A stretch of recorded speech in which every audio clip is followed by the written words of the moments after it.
ಎಲ್ಲರಿಗೂ ನಮಸ್ಕಾರ. ನಾನು ನಿಮ್ಮ doctor B K Ram Praveen, Janata Ayurveda Hassan. ಓಂ ನಮಾಮಿ ಧನ್ವಂತರಿ ಮಾದಿದೇವಂ ಸುರಾಸುರೈರ್ವಂದಿತ ಪಾದಪದ್ಮಂ ಲೋಕೆ ಜರಾರುಗ್ಭಯ ಮೃತ್ಯುನಾಶಂ ಧಾತಾರಮೇಶಂ ವಿವಿಧೌಷಧೀನ ಧನ್ವಂತರೈ ರಮಾನಾಥಂ ಸರ್ವರೋಗ ನಿವಾರಕಂ ಆಯುರ್ವೇದ ಪ್ರವರ್ತಾರಂ ವಂದೇ ಪೀಯೂಷದಾಯಕಂ. ಸರ್ವೇ ಜನಃ ಸುಖಿನೋ ಭವಂತು, ಸರ್ವೇ ಸಂತು ನಿರಾಮಯಃ. ಶಾಂತಿ ಶಾಂತಿ ಶಾಂತಿ.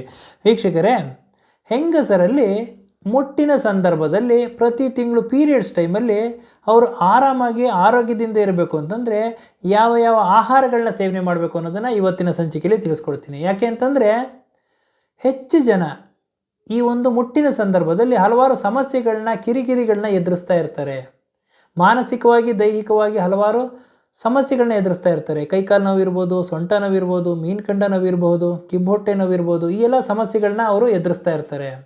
ಹಾಗಾಗಿ ಈಗ ಹೇಳ್ತಕ್ಕಂಥ ಆಹಾರಗಳನ್ನ ಅವರು ಸೇವನೆ ಮಾಡೋದ್ರಿಂದ ಈ ಸಮಸ್ಯೆಗಳಿಂದ ಅವರು ದೂರ ಆಗ್ಬೋದು, ಆರೋಗ್ಯದಿಂದ ಇರಬಹುದು. ಮುಟ್ಟಿನ ಸಂದರ್ಭದಲ್ಲಿ ಪ್ರತಿ ತಿಂಗಳು ಪೀರಿಯಡ್ಸ್ ಟೈಮಲ್ಲಿ ಪ್ರತಿನಿತ್ಯ ಪುಟ್ಟ ಬಾಳೆಹಣ್ಣು ತಿನ್ನೋ ಅಭ್ಯಾಸ ಇಟ್ಕೊಳ್ಳಿ. ಬಾಳೆಹಣ್ಣು ತುಂಬಾ ಒಳ್ಳೆಯದು, ಅದರಲ್ಲೂ ಪುಟ್ಟ ಬಾಳೆಹಣ್ಣು ಇನ್ನೂ ಒಳ್ಳೆಯದು. ಹಾಗಾಗಿ ಇದರಲ್ಲಿ ವೈಟಮಿನ್ B6 ಅಧಿಕವಾಗಿ ಇದೆ, ಪೊಟ್ಯಾಷಿಯಮ್ ಅಧಿಕವಾಗಿ ಇದೆ. ಹಾಗಾಗಿ ಇದನ್ನು ಸೇವನೆ ಮಾಡೋದ್ರಿಂದ ಗರ್ಭಾಶಯದ ಸ್ನಾಯು ಸೆಳೆತವನ್ನು ಕಡಿಮೆ ಮಾಡ್ತದೆ, ರಿಲ್ಯಾಕ್ಸ್ ಮಾಡ್ತಾರೆ, ಮಸಲ್ಸ್ಗಳನ್ನ, ಆರೋಗ್ಯದಿಂದ ಇರಬಹುದು.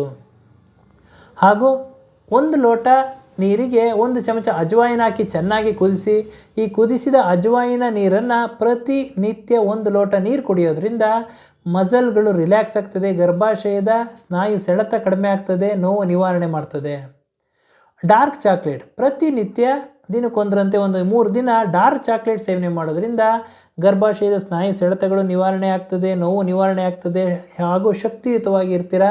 ಈ ಒಂದು ಸಮಸ್ಯೆಗಳಿಂದ ನೀವು ದೂರ ಆಗಬಹುದು. ಇನ್ನು ಕೆಲವೊಬ್ಬರಿಗೆ ಕ್ಯಾಲ್ಶಿಯಂ ಕೊರತೆಯಿಂದಲೂ ಪೀರಿಯಡ್ಸ್ ಟೈಮಲ್ಲಿ ನೋವು ಕಾಣಿಸ್ಕೊತಾ ಇರ್ತದೆ. ಇದಕ್ಕೇನು ಮಾಡಬೇಕು ಅಂತಂದರೆ ನೀವು ಮೊಸರು ಮಜ್ಜಿಗೆನ ಹೆಚ್ಚಾಗಿ ಉಪಯೋಗಿಸಿ. ಇದರಲ್ಲಿ ಕ್ಯಾಲ್ಶಿಯಂ ಅಂಶ ಇದೆ, ಪ್ರೋಬಯೋಟಿಕ್ಸ್ ಇದೆ. ಹಾಗಾಗಿ ಇದನ್ನು ಸೇವನೆ ಮಾಡೋದ್ರಿಂದ ಕ್ಯಾಲ್ಶಿಯಂ ಕೊರತೆಯಿಂದ ಉಂಟಾಗ್ತಕ್ಕಂತಹ ಪೇಯ್ನ್, ಪೀರಿಯಡ್ಸ್ ಟೈಮಲ್ಲಿ ಯಾವ ರೀತಿ ಪೇಯ್ನ್ ಬರ್ತದೆ, ಈ ಪೇಯ್ನ ಇದು ನಿವಾರಣೆ ಮಾಡ್ತದೆ. ಶುಂಠಿ ಆ್ಯಂಟಿ ಇನ್ಫ್ಲಮೇಟರಿಯಾಗಿ ಕೆಲಸ ಮಾಡ್ತದೆ, ಹಾಗೂ ಹಲವಾರು ಇರಿಟೇಷನ್ಗಳನ್ನ ಕಡಿಮೆ ಮಾಡ್ತದೆ, ಆ್ಯಂಟಿ ಆಕ್ಸಿಡೆಂಟ್ಗಳಿರ್ತದೆ. ಹಾಗಾಗಿ ಶುಂಠಿಯನ್ನು ಆಹಾರದಲ್ಲಿ ಉಪಯೋಗಿಸೋದ್ರಿಂದ ಈ ಸ್ನಾಯು ಸೆಳೆತ ಕಡಿಮೆ ಆಗ್ತದೆ, ನೋವು ನಿವಾರಣೆ ಮಾಡ್ತದೆ, ಆರೋಗ್ಯದಿಂದ ಇರಬಹುದು. ಹಾಗೂ ಪಪ್ಪಾಯದಲ್ಲಿ ಪಪ್ಪೈನ್ ಅಂತ ಒಂದು ಎನ್ಸೈಮ್ ಇದೆ. ಈ ಪಪ್ಪಾಯಿನ ನೀವು ಸೇವನೆ ಮಾಡೋದ್ರಿಂದ ಇರ್ರೆಗ್ಯುಲರ್ ಪೀರಿಯಡ್ಸಲ್ಲಿ ಏನಾದರೂ ಇರ್ರೆಗ್ಯುಲಾರಿಟಿ ಇತ್ತು ಅಂದರೆ ಅದನ್ನು ನಿವಾರಣೆ ಮಾಡ್ತದೆ, ಹಾಗೂ ನೋವು ನಿವಾರಣೆ ಮಾಡ್ತದೆ, ಗರ್ಭಾಶಯದ ಸ್ನಾಯುಗಳನ್ನು ರಿಲ್ಯಾಕ್ಸ್ ಮಾಡಿ ಈ ನೋವನ್ನು ನಿವಾರಣೆ ಮಾಡ್ತದೆ.